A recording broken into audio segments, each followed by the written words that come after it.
Cette vidéo s'adresse aux seniors de la classe moyenne. La découverte d'une note manuscrite de la présidence de la République sortante, qui se riait descendant, est à l'origine de ce geste, celui de mettre des gants blancs que je vous invite à relayer sur les réseaux sociaux comme il vous plaira. La note écrite déclarait qu'il faut par tous les moyens mettre un frein aux dépenses médicales des seniors.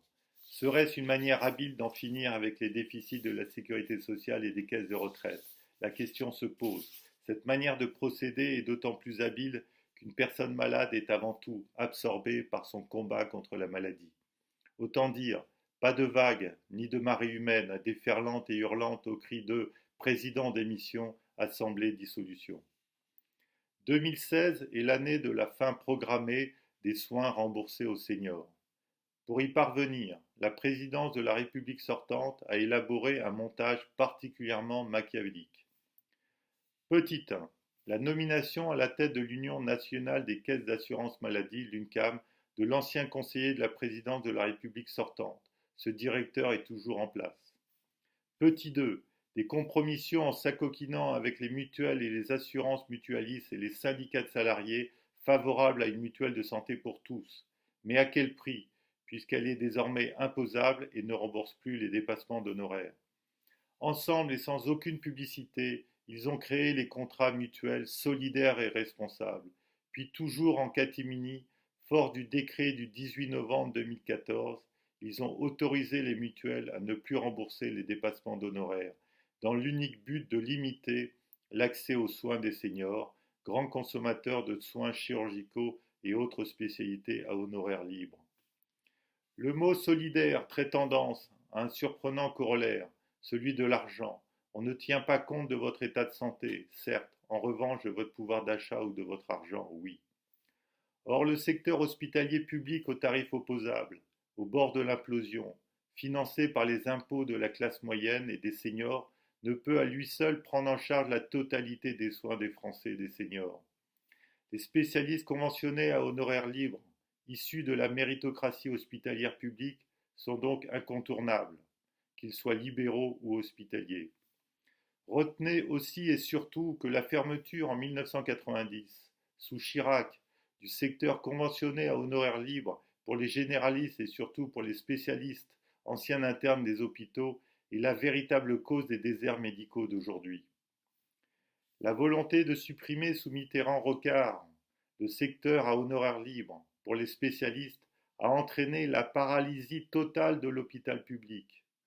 Le ministère de la Santé sortant ne s'y est donc même pas essayé, si ce n'est en créant le troisième outil, véritable marché de dupes pour les médecins, un outil stigmatisant les médecins à honoraires libres et discriminant les assurés sociaux qui les consultent, en s'appuyant sur le décret du 18 novembre 2014, beaucoup trop favorable aux mutuelles, à savoir, petit 3, l'option de modération tarifaire appelée Optam, censée améliorer l'accès aux soins de tous les Français.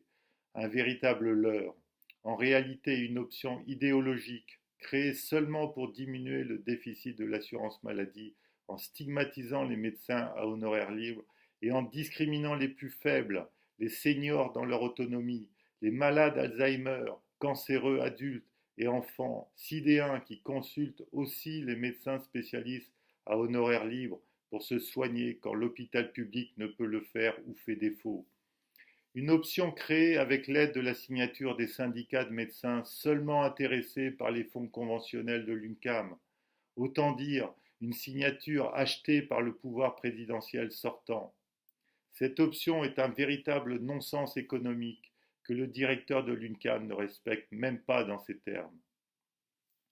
Au final, grâce à ces outils chapeautés par l'UNCAM et mis en place par la présidence de la République sortante, la santé de tous les Français, des seniors en particulier, est menacée. Retraités, actifs, chômeurs, que vous soyez bonnet rouge, gilet jaune et maintenant gants blancs, demandez que vos libertés soient respectées. Refusez cette fatalité. Refusez votre discrimination en matière de remboursement. Refusez la stigmatisation de vos médecins spécialistes qui vous soignent, forts de leurs connaissances acquises par un travail acharné. Refusez surtout d'être les responsables des déficits de la sécurité sociale et des caisses de retraite. Réclamez le retour à des contrats mutuels, vraiment solidaires, remboursant vos frais médicaux à hauteur des cotisations réglées, sans limitation de remboursement, comme par le passé, et surtout sans délit d'âge ou de pouvoir d'achat. Réclamez la suppression de l'OPTAM pour mettre fin à votre discrimination en matière de remboursement. Clamez votre attachement à la liberté de choisir librement votre médecin généraliste ou spécialiste, aux tarifs opposables ou conventionnés à honoraires libres. Seniors et actifs de la classe moyenne, créateurs de richesses, mettez des gants blancs.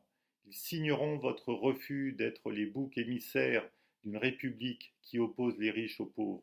Autant dire une république sans avenir pour le seul profit de ceux qui vivent de cette confrontation. Monsieur le Président, écoutez-nous. Les seniors d'aujourd'hui et de demain n'ont pas à être les mouchoirs en papier jetables de la République, une fois leurs cotisations engrangées. Les actifs n'ont pas à être les vaches à lait de la République, puis demain les seniors responsables des déficits publics, de l'assurance maladie aux caisses de retraite, au profit des seules assurances et mutuelles. Taxer les assurances et les mutuelles au lieu de taxer toujours plus les Français.